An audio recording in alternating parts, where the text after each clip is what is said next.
ಸ್ನೇಹಿತರೆ ನಮಸ್ಕಾರ. ಗೃಹಲಕ್ಷ್ಮಿ ಯೋಜನೆಯ ಮತ್ತೊಂದು ಹೊಸ ಅಪ್ಡೇಟ್ಗೆ ಎಲ್ಲರಿಗೂ ಸ್ವಾಗತ. ಸ್ನೇಹಿತರೆ, ಪ್ರತಿಯೊಂದು ಮಹಿಳೆಯರ ಖಾತೆಗಳಿಗೆ ಕೂಡ ಈಗಾಗಲೇ 11ನೇ ಕಂತಿನ ಹಣ ಮತ್ತು 12ನೇ ಕಂತಿನ ಹಣ ಬಿಡುಗಡೆ ಆಗುವ ಸಂದರ್ಭದಲ್ಲಿ ಪ್ರತಿಯೊಂದು ಮಹಿಳೆಯರ ಖಾತೆಗಳಿಗೂ ಕೂಡ ಹಣವನ್ನು ಬಿಡುಗಡೆ ಆಗ್ತಾ ಇದೆ. ಅದಕ್ಕಾಗಿ ಯಾವ ಜಿಲ್ಲೆಗಳಿಗೆ ಹಣವನ್ನು ಬಿಡುಗಡೆ ಆಗ್ತಾ ಇದೆ ಅಂತ ನಿಮಗೆ ಪೂರ್ತಿಯಾಗಿ ಮಾಹಿತಿಯನ್ನು ಈ ವಿಡಿಯೋದಲ್ಲಿ ತಿಳಿದುಕೊಳ್ತಾ ಹೋಗೋಣ. ಮತ್ತು ನೀವೇನಾದರೂ ನಮ್ಮ ವಿಡಿಯೋನ ಮೊದಲ ಬಾರಿಗೆ ನೋಡ್ತಾ ಇದ್ದರೆ ಚಾನಲನ್ನು ಸಬ್ಸ್ಕ್ರೈಬ್ ಮಾಡಿ ಮತ್ತು ವಿಡಿಯೋನ ಕಂಪ್ಲೀಟಾಗಿ ಕೊನೆಯವರೆಗೂ ನೋಡಿ. ಒಂದೇ ಒಂದು ಲೈಕ್ ಮಾಡಿ ಸ್ನೇಹಿತರೆ, ಏಕೆಂದರೆ ನಿಮ್ಮ ಒಂದು ಲೈಕ್ ನಮ್ಮ ಚಾನಲ್ಗೆ ಬಹಳಷ್ಟು ಹೆಲ್ಪ್ ಆಗಿರುತ್ತದೆ. ಬನ್ನಿ ಸ್ನೇಹಿತರೆ, ವಿಡಿಯೋನ ಪೂರ್ತಿಯಾಗಿ ನೋಡಿ, ನಿಮಗೆ ಮಾಹಿತಿ ಅರ್ಥವಾಗುತ್ತದೆ. ಬನ್ನಿ ಸ್ನೇಹಿತರೆ, ವಿಡಿಯೋನ ಸ್ಟಾರ್ಟ್ ಮಾಡೋಣ. ನೋಡಿ, ಇಲ್ಲಿ ಗೃಹಲಕ್ಷ್ಮಿಯ ಮತ್ತೊಂದು ಅಪ್ಡೇಟ್ ಏನೆಂದರೆ, ಈಗಾಗಲೇ ಪ್ರತಿಯೊಂದು ಮಹಿಳೆಯರಿಗೂ ಕೂಡ 11ನೇ ಕಂತಿನ ಹಣ ಮತ್ತು 12ನೇ ಕಂತಿನ ಹಣ ಟೋಟಲ್ ಆಗಿ 4,000 ರೂಪಾಯಿ ಹಣವನ್ನು ಪ್ರತಿಯೊಂದು ಮಹಿಳೆಯರ ಖಾತೆಗಳಿಗೆ ಕೂಡ ಬಿಡುಗಡೆ ಆಗುವ ಸಂದರ್ಭದಲ್ಲಿ ಈ ಜಿಲ್ಲೆಗಳಿಗೆ ಹಣವನ್ನು ಬಿಡುಗಡೆ ಆಗ್ತಾ ಇದೆ. ಅದಕ್ಕಾಗಿ ಯಾವ ಜಿಲ್ಲೆಗಳಿಗೆ ಹಣವನ್ನು ಬಿಡುಗಡೆ ಆಗ್ತಾ ಇದೆ ಅಂತ ನಿಮಗೆ ಪ್ರತಿಯೊಂದು ಜಿಲ್ಲೆಗಳ ಹೆಸರು ಕೂಡ ಹೇಳ್ತಾ ಹೋಗ್ತೀನಿ. ಅದಕ್ಕಿಂತ ಮುಂಚೆ ಒಂದು ಚಿಕ್ಕ ಕೆಲಸವನ್ನು ನೀವು ಮಾಡಬೇಕಾಗುತ್ತದೆ. ಅದು ಯಾವ ಕೆಲಸ ಅಂತ ನೋಡೋಣ. ಮೊದಲಿಗೆ ಅಂದರೆ ಹೇಳುವುದಾದರೆ, ನೋಡಿ, ಇಲ್ಲಿ ಗೃಹಲಕ್ಷ್ಮಿ ಯೋಜನೆಯ ಹಣವನ್ನು ಪಡೆದುಕೊಳ್ಳುವ ಪ್ರತಿಯೊಂದು ಮಹಿಳೆಯರ ಖಾತೆಗಳಿಗೂ ಕೂಡ 4,000 ರೂಪಾಯಿ ಹಣವನ್ನು ಬರಬೇಕಾದರೆ ನೀವು ಈ ಚಿಕ್ಕ ಕೆಲಸವನ್ನು ಮಾಡಬೇಕು. ಏನೆಂದರೆ, ನಿಮ್ಮ ಆಧಾರ್ ಕಾರ್ಡು ಮತ್ತು ನಿಮ್ಮ ರೇಷನ್ ಕಾರ್ಡ್ ಮತ್ತು ನಿಮ್ಮ ಬ್ಯಾಂಕ್ ಪಾಸ್ಬುಕ್ಕನ್ನು ತೆಗೆದುಕೊಂಡು ಹೋಗಿ ನಿಮ್ಮ ಬ್ಯಾಂಕಿಗೆ ಹೋಗಿ ಸೀಡಿಂಗ್ ಆಗಿದೆಯಾ ಇಲ್ವಾ ಅಂತ ನೀವು ಒಂದು ಸಲ ಚೆಕ್ ಮಾಡಿಕೊಂಡು ಬರಬೇಕಾಗುತ್ತದೆ. ಏಕೆಂದರೆ ಸೀಡಿಂಗ್ ಆಗಿರುವ ಖಾತೆಗಳಿಗೆ ಮಾತ್ರ ಸರ್ಕಾರದಿಂದ ಬರುವಂಥ ಹಣವನ್ನು ಬಿಡುಗಡೆ ಆಗುವ ಸಾಧ್ಯತೆ ಕೂಡ ಇದೆ ಅಂತ ಹೇಳಬಹುದು.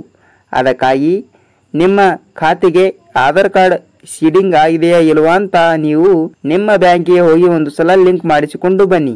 ಲಿಂಕ್ ಮಾಡಿಸಿದ ನಂತರ ಪ್ರತಿಯೊಂದು ಖಾತೆಗಳಿಗೆ ಕೂಡ ಹಣವನ್ನು ಬಿಡುಗಡೆ ಆಗುವ ಸಾಧ್ಯತೆ ಕೂಡ ಇದೆ ಅಂತ ಹೇಳಬಹುದು. ಅದಕ್ಕಾಗಿ ಈಗಾಗಲೇ ಲಕ್ಷ್ಮೀ ಹೆಬ್ಬಾಳ್ಕರ್ ಅವರು ಕೂಡ 11ನೇ ಕಂತಿನ ಹಣ 2,000 ರೂಪಾಯಿ ಮತ್ತು 12ನೇ ಕಂತಿನ ಹಣ 2,000 ರೂಪಾಯಿ ಟೋಟಲ್ ಆಗಿ 4,000 ರೂಪಾಯಿ ಹಣವನ್ನು ಬಿಡುಗಡೆ ಮಾಡಿದ್ದಾರೆ.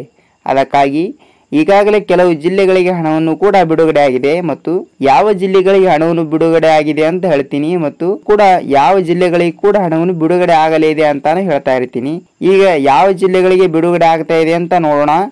ಮೊದಲನೇದಾಗಿ ಗುಲ್ಬರ್ಗಾ, ವಿಜಯಪುರ, ಬೀದರ್, ರಾಯಚೂರು, ಬಾಗಲಕೋಟೆ, ಬಳ್ಳಾರಿ, ಯಾದಗಿರಿ, ಶಿವಮೊಗ್ಗ, ದಾವಣಗೆರೆ, ಬೆಳಗಾವಿ, ಧಾರವಾಡ, ಗದಗ್, ತುಮಕೂರು, ಚಿತ್ರದುರ್ಗ, ಚಿಕ್ಕಬಳ್ಳಾಪುರ, ಕೋಲಾರ, ಮಂಡ್ಯ, ಚಾಮರಾಜನಗರ, ಮೈಸೂರು, ಉಡುಪಿ, ಬೆಂಗಳೂರು ಗ್ರಾಮಾಂತರ ಇಷ್ಟು ಜಿಲ್ಲೆಗಳಿಗೆ ಪ್ರತಿಯೊಂದು ಮಹಿಳೆಯರ ಖಾತೆಗಳಿಗೂ ಕೂಡ ಮತ್ತು ಪ್ರತಿಯೊಂದು ಜಿಲ್ಲೆಗಳಲ್ಲಿ ಇರುವಂತಹ ಗೃಹಲಕ್ಷ್ಮಿ ಫಲಾನುಭವಿಗಳಿಗೆ ಹಣವನ್ನು ಬಿಡುಗಡೆ ಆಗ್ತಾ ಇದೆ ಅಂತ ಸಚಿವೆಯಾಗಿರುವ ಲಕ್ಷ್ಮೀ ಹೆಬ್ಬಾಳ್ಕರ್ ಅವರು ಕೂಡ ಖುದ್ದಾಗಿ ತಿಳಿಸಿದ್ದಾರೆ.